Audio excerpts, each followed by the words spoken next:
आज की इस वीडियो में आपको बताने वाले हैं कि अगर आपका उम्र जो है 18 प्लस हो गया है और आपको जो है वोटर लिस्ट में नाम जोड़कर इस प्रकार का जो वोटर आईडी कार्ड होता है उसको बनवानी है, तो कैसे जो है स्टेप बाय स्टेप इसका जो फॉर्म है उसको भर सकते हैं। फॉर्म भरने का जो नया लिंक है उसको एक्टिव किया गया है, जिसके माध्यम से पहले की अपेक्षा अब जो है थोड़ा दूसरा तरीका से फॉर्म फिलअप हो रहा है। तो इस वीडियो में आपको समझना पड़ेगा कि अगर आप वोटर आई कार्ड के लिए अप्लाई करना चाहते हैं, वोटर आई कार्ड बनाना चाहते हैं, लिस्ट में नाम जोड़ना चाहते हैं, तो कैसे स्टेप बाय स्टेप अप्लाई करना है, कौन कौन से डॉक्यूमेंट देने हैं और कहीं भी थोड़ा सा आपको गलती नहीं करना है। जो इसमें ई सिग्नेचर किया जा रहा है उसको कैसे करना है, लास्ट में चेक कैसे करना है, बनने के बाद डाउनलोड कैसे करना है, कैसे जो है इस प्रकार का जो वोटर आईडी कार्ड है आपको देखने को मिलेगा, इसकी पूरी प्रक्रिया बताई जाएगी। वीडियो शुरू से अंत तक लेकर जरूर देखिएगा। सबसे पहले आपको अपने कंप्यूटर के ब्राउजर में voter.eci.gov.in सर्च करना है। तो आपके सामने ये वाला जो वेबसाइट है ना देखने को मिलेगा, जिसको यहाँ से ओपन कर लेना है। ओपन करने के बाद सबसे पहले यहाँ पे साइन अप के बटन पे क्लिक करके अपना जो भी यहाँ पे जैसे मान लीजिए आपके पास मोबाइल नंबर है, ईमेल आईडी भी है तो उसको भी डाल सकते हैं। कैप्चा को फिल करके कंटिन्यू के बटन पर क्लिक करके आपसे अपना नाम डिटेल्स पूछा जाएगा और एक जो है पासवर्ड सेट करने के लिए बोला जाएगा। उस पासवर्ड को सेट करके बड़ी आसानी से अपना जो रजिस्ट्रेशन है उसको कंप्लीट कर लेंगे। ओटीपी भी जाता है आपके नंबर पे और आप मेल आईडी देते हैं तो वहाँ भी ओटीपी सेंड किया जाता है। तो जैसे ही रजिस्ट्रेशन कर लेंगे तो अब यहाँ पे लॉगिन के बटन पे क्लिक करेंगे। यहाँ पे अपना वो वाला मोबाइल नंबर डालेंगे जो आपने रजिस्टर करते समय दिया था। कैप्चा को फिल करेंगे, रिक्वेस्ट ओटीपी के बटन पे क्लिक करेंगे। आपके नंबर पे एक ओटीपी सेंड किया जाएगा। ओटीपी डालकर वेरीफाई एंड लॉगिन के बटन पे क्लिक करेंगे। यहाँ पे वेरीफाई हो जाने के बाद आपके सामने जो है कुछ इस तरह से इंटरफेस आपको देखने को मिलेगा। अगर आपका उम्र जो है 18 प्लस हो गया है और वोटर लिस्ट में नाम जोड़ना चाहते हैं तो यहाँ पे न्यू वोटर रजिस्ट्रेशन का बटन आपको देखने को मिलेगा, जिसको फिल फॉर्म 6 के बटन पे क्लिक करना होगा। ठीक है, अब जैसे ही क्लिक करेंगे तो आपके सामने एक फॉर्म खुलेगा जिसका नाम है फॉर्म 6। इसको भरना है। इसमें कुछ स्टेप है, सारे स्टेप को कंप्लीट करके फॉर्म को भरना है और कहीं भी आपको गलती नहीं करना है। आप इसको चाहें तो इसका जो भी गाइडलाइन है हिंदी में अंग्रेजी में दोनों में पढ़ सकते हैं, वो आपके ऊपर निर्भर करता है। और भी कई सारे भाषा हैं जिसको आप यहाँ पे चेकआउट कर सकते हैं। सबसे पहले अपना स्टेट बताएंगे कि आप जो है कौन से स्टेट के अंतर्गत आते हैं जहाँ पे अपना वोटर लिस्ट में नाम को जोड़ना चाहते हैं। यहाँ पे अपना जो भी डिस्ट्रिक्ट है उसको बताएंगे कौन से डिस्ट्रिक्ट के अंतर्गत आते हैं और उसके बाद अपना जो भी विधानसभा होता है ना उसका सिलेक्शन यहाँ पे आपको करना पड़ेगा। तो इस तरह से इसका सिलेक्शन करने के बाद यहाँ पे नेक्स्ट का बटन इनेबल हो जाएगा, इस पे आपको क्लिक कर देना है। अब यहाँ पे अपना जो भी पर्सनल डिटेल्स है उसको फिल करना है, जिसमें सबसे पहले जो अपना फर्स्ट नेम मिडिल नेम है इसी कॉलम में आपको लिखना है। जैसे मान लीजिए किसी का नेम है डेमो तो यहाँ पे आपको लिखना होगा डेमो। अगर कोई सरनेम है तो आप यहाँ पे लिख सकते हैं। ध्यान रखिएगा, बताया गया है कि अगर आप अपने आधार कार्ड के हिसाब से जानकारी को फिल कर रहे हैं तो आपके आधार कार्ड में जो भी मोबाइल नंबर लिंक है ना उस पर ओटीपी भेजकर वेरीफाई किया जाएगा, ई साइन किया जाएगा। ध्यान रखिएगा।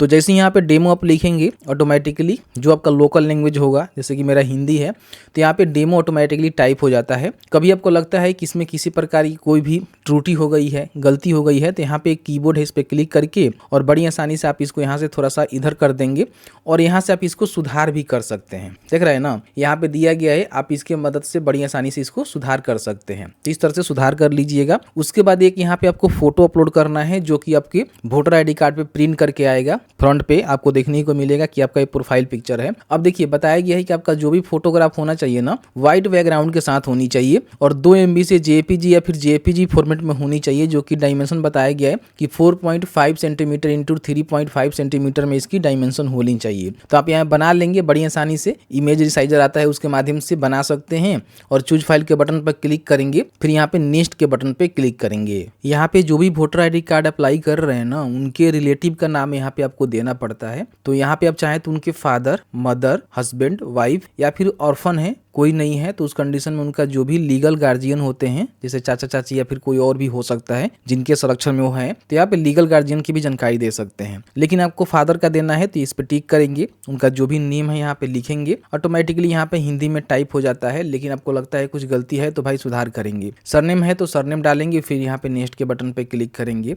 यहाँ पे मोबाइल नंबर आपके पास आए तो दे देना है। अगर खुद का है तो इस पे टिक करके अपना जो भी मोबाइल नंबर है मेंशन कर देंगे। अगर आपका खुद का नहीं है, आपके रिलेटिव के जैसे जैसे कि पापा मम्मी का है तो आप यहाँ पे टिक करके उसको भी दे सकते हैं। ईमेल आईडी खुद का है तो यहाँ पे टिक करके दे सकते हैं, नहीं है तो अपने जो रिलेटिव है उनका भी दे सकते हैं। तो यहाँ पे अपने हिसाब से इसको दे दीजिएगा। फिर यहाँ पे नेक्स्ट के बटन पे क्लिक करेंगे। आपके पास आधार कार्ड होनी चाहिए, क्योंकि लास्ट में क्या होता है ना कि आधार से ही ई साइन आपको करना पड़ता है। तो यहाँ पे आधार आपको देना जरूरी है। तो इस पर टिक करके अपना जो भी आधार नंबर है उसको फिल करेंगे और फिर यहाँ पे नेक्स्ट के बटन पे क्लिक करेंगे। यहाँ पे जेंडर बताना है, मेल है फीमेल है। अगर कोई ट्रांसजेंडर है वो भी यहाँ पे फॉर्म को भर सकते हैं। तो अपने हिसाब से उसकी जानकारी का चयन करेंगे और फिर यहाँ पे नेक्स्ट करेंगे। अपना जो भी डेट ऑफ बर्थ है ना उसको यहाँ पे आपको बतानी है। इसके लिए एक प्रूफ भी आपको देना पड़ता है। जो यहाँ पे टिक करेंगे ना तो इसमें बहुत सारे जो है डॉक्यूमेंट का लिस्ट आपको देखने को मिलेगा, जिसमें PAN card, Indian passport, driving licence, 10वीं या फिर 12वीं का सर्टिफिकेट जो कि स्टेट बोर्ड या फिर सीबीएसई आईसीएसई बोर्ड के द्वारा जारी होना चाहिए, बर्थ सर्टिफिकेट या फिर आधार कार्ड। तो आपके पास जो भी डॉक्यूमेंट है उसका सिलेक्शन करेंगे और उस पर जो भी आपका डेट ऑफ बर्थ है ना वही इस कैलेंडर के माध्यम से चूज करेंगे। ध्यान रखेंगे आपका जो है उम्र 18 वर्ष होनी चाहिए, तो ही आप यहाँ पे वोटर लिस्ट में नाम जोड़ सकते हैं। इन बातों को ध्यान रखेंगे। तो इस तरह से डेट ऑफ बर्थ का सिलेक्शन करेंगे और जो भी आपने डॉक्यूमेंट का सिलेक्शन किया हुआ है ना उसको स्कैन करेंगे, जो कि जेपीजी, पीएनजी या फिर पीडीएफ में भी हो सकता है। 2 MB से कम होनी चाहिए। तो स्कैन करके चूज फाइल के बटन पे क्लिक करके अपलोड करेंगे। उसके बाद यहाँ पे नेक्स्ट के बटन पे क्लिक करेंगे। यहाँ पे अपना जो भी प्रेजेंट एड्रेस है ना उसको फिल करना है। फिलहाल आप जहाँ पे रह रहे हैं उसका जो भी यहाँ पे जैसे कि मान लीजिए कोई हाउस नंबर, बिल्डिंग नंबर या फिर अपार्टमेंट नंबर है तो आप यहाँ पे मेंशन कर सकते हैं। नहीं है तो नोट एप्लीकेबल भी कर सकते हैं। फिर यहाँ पे कोई मोहल्ला रोड पता है तो उसको बता सकते हैं, नहीं है तो नोट एप्लीकेबल यहाँ पे कर देंगे। यहाँ पे विलेज टाउन आपको लिखना होगा। फिर यहाँ पे अपना जो भी पोस्ट ऑफिस है उसको यहाँ पे लिखना होगा। मैं आपको डेमो फॉर्म भर के दिखा रहा हूँ तो इसके हिसाब से ही जानकारी को फिल करना हूँ, ठीक है। उसके बाद यहाँ पे तहसील आपको पता है तो आप इसको भी यहाँ पे मेंशन कर देंगे। ऑटोमेटिकली हिंदी में भी टाइप हो जाता है, लेकिन कोई गलती होती है तो आप यहाँ से बड़ी आसानी से कीबोर्ड के माध्यम से सुधार कर सकते हैं। डिस्ट्रिक्ट का सिलेक्शन करेंगे, ऑटोमेटिकली यहाँ पे डिस्ट्रिक्ट आ जाएगा। अब इसके लिए भी एक प्रूफ आपको देना होगा जो कि आपका प्रेजेंट एड्रेस है। तो इसमें देखेंगे तो बहुत सारे डॉक्यूमेंट आपको देखने को मिलेंगे, जैसे कि मान लीजिए आप गैस का, बिजली का या फिर वाटर बिल पे करते हैं तो एटलीस्ट 1 साल का जो बिल है उसमें से कोई एक बिल लगा सकते हैं। अगर आपके पास कोई रजिस्टर्ड सेल डीड है उसको आप दे सकते हैं। अगर मान लीजिए लीज पे रहते हैं तो लीज का जो रजिस्टर्ड डीड होता है वो दे सकते हैं। या फिर आपके पास कोई जमीन है तो उसका जो भी किसान बही होता है रेवेन्यू डिपार्टमेंट के द्वारा जो जारी किया जाता है वो दे सकते हैं। पासपोर्ट है दे सकते हैं। आपके पास किसी बैंक का पासबुक है या फिर पोस्ट ऑफिस का वो दे सकते हैं। आधार कार्ड है तो आधार कार्ड भी दे सकते हैं। तो मैं आधार कार्ड का ही सिलेक्शन कर लेता हूँ। इसको यहाँ पे अपलोड भी करना पड़ेगा।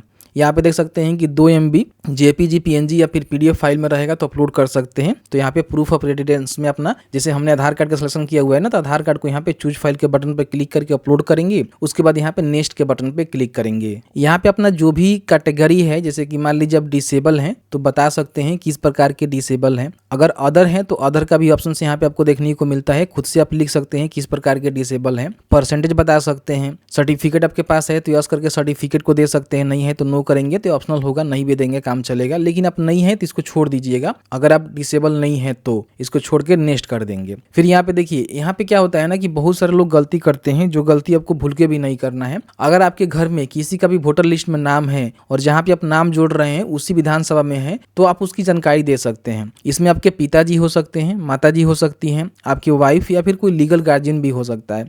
तो उनका नेम यहाँ पे लिखेंगे कि कौन है और फिर यहाँ पे उसका जो भी वोटर आईडी कार्ड नंबर यानी कि जो ईपिक नंबर बोला जाता है जो कि आपके वोटर आईडी कार्ड पे देखने को मिलता है उसको यहाँ पे मेंशन करेंगे। अगर आपको नहीं पता है तो छोड़ भी सकते हैं, लेकिन है तो दे दीजिएगा। आपका वोटर लिस्ट में नाम जल्दी जुड़ेगा, कोई समस्या नहीं होगा। उसके बाद यहाँ पे देखिए एनर्जियट डी आपको भरना होता है। अब इसमें क्या होता है कि आपका जो भी एज होता है ना उसके अकॉर्डिंग आपको डॉक्यूमेंट देना पड़ता है। अगर मान लीजिए 1/7/1987 से पहले का आपका जन्म है तो आपको केवल अपना ही डॉक्यूमेंट देना पड़ेगा, माता पिता का डॉक्यूमेंट देना मैंडेटरी नहीं है। लेकिन 1/7/1987 से लेकर 2/12/2004 के बीच में आपका जन्म हुआ है तो आपको अपने माता पिता में किसी एक का और अपना एक डॉक्यूमेंट देना पड़ेगा। ये जरूरी है नागरिकता साबित करने के लिए। लेकिन 2004 के बाद का आपका डेट ऑफ बर्थ है तो समझिए कि अपना डॉक्यूमेंट तो देना ही देना पड़ेगा, माता पिता दोनों का डॉक्यूमेंट आपको देना पड़ेगा। तो ये एनर्जियट डी में आपको देना पड़ता है, ध्यान रखिएगा। जैसे कि मान लीजिए आपका इंडिया में जन्म हुआ है तो इस पर टिक करेंगे। तो मेरा जो डेट ऑफ बर्थ है 1/7/1987 से लेकर 2/12/2004 के बीच में है। तो इसमें खुद का मेरा एक डॉक्यूमेंट इसमें लगेगा जिसमें बहुत सारे डॉक्यूमेंट हैं, जैसे कि आइडेंटिटी कार्ड लगा सकते हैं, आपके पास कोई सर्टिफिकेट वगैरह वगैरह है जो कि गवर्नमेंट के द्वारा या फिर लोकल अथॉरिटी के द्वारा, बैंक, पोस्ट ऑफिस के द्वारा जारी हुआ है वो लगा सकते हैं, बर्थ सर्टिफिकेट है वो लगा सकते हैं, पासपोर्ट है, मैट्रिक का सर्टिफिकेट, ठीक है, ओबीसी SC ST सर्टिफिकेट, या फिर आधार कार्ड। पहले आधार कार्ड का ऑप्शन नहीं था लेकिन आ गया है, तो इसको आप यहाँ पे चूज कर देंगे, जो कि 2 MB में JPG रहेगा तो अपलोड कर सकते हैं और 2 MB में PNG भी रहेगा तो अपलोड कर सकते हैं, लेकिन PDF अपलोड कर रहे हैं तो 3 MB भी रहेगा तो चल जाएगा, कोई भी दिक्कत नहीं है। तो ये अपना देंगे। अब यहाँ पे देखिए बोल रहा है कि इसमें से माता या फिर जो पिताजी हैं उसमें से किसी एक का डॉक्यूमेंट आपको देना पड़ेगा अकॉर्डिंग आपका डेट ऑफ बर्थ के हिसाब से, ठीक है। तो यहाँ पे मान लीजिए मेरे फादर जी का है आधार कार्ड, हालांकि यहाँ भी बहुत सारे डॉक्यूमेंट है, जो डॉक्यूमेंट आपके पास है वो दे सकते हैं, कोई बड़ी बात नहीं है, लेकिन यहाँ पे मेरे पिताजी का आधार कार्ड है तो आधार कार्ड का सिलेक्शन करके यहाँ पे उसको अपलोड कर देंगे। इसमें से किसी एक का ही देना है, ठीक है, लेकिन 2004 के बाद का जन्म होता तो दोनों का देना पड़ता है, ठीक है। उसके बाद अगर आप इंडिया से बाहर जन्मे हैं तो भाई उसके कंडीशन में दूसरा कोई डॉक्यूमेंट देना पड़ता है, और इस तरह से आप जैसे नेशनलाइजेशन है तो आपके लिए अलग डॉक्यूमेंट होता है। तो बहुत सारे लोग अप्लाई करते हैं जो कि इंडिया से ही जन्मे हैं, तो इसके टिक करके ही जानकारी को भरना होता है। यहाँ पे जो भी सिग्नेचर है, अगर कोई सिग्नेचर नहीं करता है तो उसका जो भी थंब इंप्रेशन है ना उसको यहाँ पे देना पड़ता है, जो कि 50 KB से लेकर जो है 200 KB के बीच में होनी चाहिए। PNG JPG में अपलोड कर सकते हैं, इसका साइज इमेज रिसाइजर से बना सकते हैं। तो चूज फाइल के बटन पर क्लिक करके सिग्नेचर को अपलोड करेंगे और फिर यहाँ पे नेक्स्ट के बटन पे क्लिक करेंगे। अब आपके सामने जो है डिक्लेरेशन का पेज यहाँ पे देखने को मिलेगा। अपना जो भी विलेज टाउन है ना उसको यहाँ पे मेंशन करेंगे कि कौन सा है, ठीक है। उसके बाद यहाँ पे स्टेट अपना सिलेक्शन करेंगे और डिस्ट्रिक्ट यहाँ पे सिलेक्ट करेंगे। ध्यान रखेंगे ये आपको वो वाला जानकारी देना है जहाँ पे आप जैसे ऑर्डिनरी आपका जो रेसिडेंट है ना उसको यहाँ पे बताना होता है। तो इस पे आप कब से रह रहे हैं, एक आपका जन्म प्लेस होता है और एक आपका ऑर्डिनरी एड्रेस होता है जहाँ पे फिलहाल आप रह रहे होते हैं। तो जहाँ पे आपका जन्म हुआ है और वहीं पे आप हैं तो अपना जो भी डेट ऑफ बर्थ का मंथ ईयर है उसको डाल सकते हैं। नहीं तो जहाँ पे आपका जन्म हुआ है और फिलहाल आप दूसरी जगह रह रहे हैं तो वहाँ पे कितने दिनों से रह रहे हैं, कितने कौन से मंथ और कौन से ईयर से रह रहे हैं ना वो आपको बताना होगा, ठीक है। इस तरह से उसको सिलेक्ट कर सकते हैं, देख रहे हैं ना ऑटोमेटिकली फिल हो जाएगा। फिर यहाँ पे अपना जो भी प्लेस है कहाँ से फॉर्म को भर रहे हैं उसको आप यहाँ पे लिख देंगे इस तरह से, और फिर ऑटोमेटिकली यहाँ पे आपको डेट देखने को मिलेगा, नेक्स्ट करेंगे, ठीक है। अब यहाँ पे देखेंगे तो आपको जो है एक OTP आपके नंबर पे सेंड किया जाएगा, जो नंबर आपने ऊपर फिल किया था। तो कैप्चा को यहाँ पे फिल करेंगे, जैसे कि जिस तरह से कैप्चा लिखा हुआ है ना उस तरह से आपको यहाँ पे फिल कर देना है। सेंड OTP के बटन पे क्लिक करेंगे तो कैप्चा यहाँ पे एक्सपायर हो गया है, दोबारा हम इसको एंट्री कर देते हैं, ठीक है। इस तरह से एंट्री करेंगे और फिर यहाँ पे हम इसको सेंड OTP के बटन पे क्लिक करेंगे। आपके नंबर पे एक OTP सेंड किया गया है, उस OTP को यहाँ पे डालेंगे, प्रीव्यू एंड सबमिट के बटन पे क्लिक करेंगे। आपके सामने जो है पूरा प्रीव्यू सेक्शंस देखने को मिलेगा, जिसको चेकआउट कर लेंगे, पूरी जानकारी आपको देखने को मिल जाता है। आपको लगता है कि आपने कुछ गलती कर दिया हुआ है तो अभी भी आपके पास अभी समय है। यहाँ पे देखेंगे कीप एडिटिंग का बटन आपको देखने को मिलेगा, क्लिक करके इसको एडिट कर सकते हैं। लेकिन आपको लगता है कि नहीं सभी जानकारी सही है तो आप चाहें तो इसको डाउनलोड करके अपने पास रख भी सकते हैं। उसके बाद ई साइन एंड सबमिट के बटन पे क्लिक करेंगे, यस के बटन पे क्लिक करेंगे। यहाँ पे आपको ई साइन करना है, ध्यान रखिएगा ई साइन करते समय आपके आधार कार्ड में मोबाइल नंबर लिंक होना चाहिए। तो आपका जो भी आधार कार्ड नंबर है उसको यहाँ पे एंट्री करेंगे। यहाँ पे आधार OTP का ही सिलेक्शन रहने देंगे, गेट OTP के बटन पर क्लिक करेंगे। आपके आधार कार्ड पे एक OTP सेंड किया जाएगा, उस OTP को यहाँ पे डालेंगे जो मोबाइल नंबर लिंक है, फिर यहाँ पे टिक करेंगे और सबमिट के बटन पे क्लिक करेंगे। जैसे ही सबमिट के बटन पर क्लिक करेंगे आपका एप्लीकेशन यहाँ पे सबमिट हो जाएगा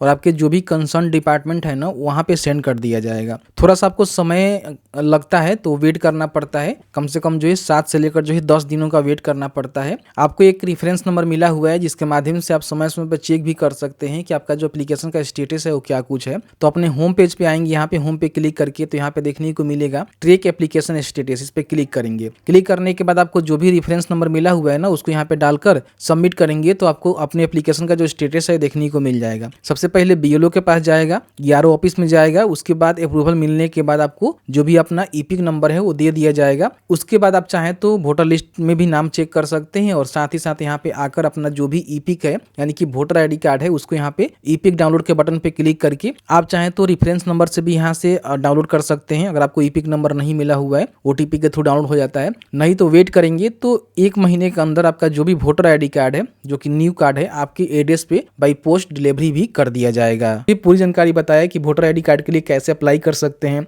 कितना समय लगता है, कैसे डाउनलोड करनी होती है, पूरी प्रक्रिया समझा दिया हुआ है। फिर भी आपके मन में किसी प्रकार की कोई भी सवाल होगा इस वीडियो से रिलेटेड तो हमें बता सकते हैं, जहां तक हमारी नॉलेज होगी आपके साथ शेयर करने की पूरी कोशिश करेंगे।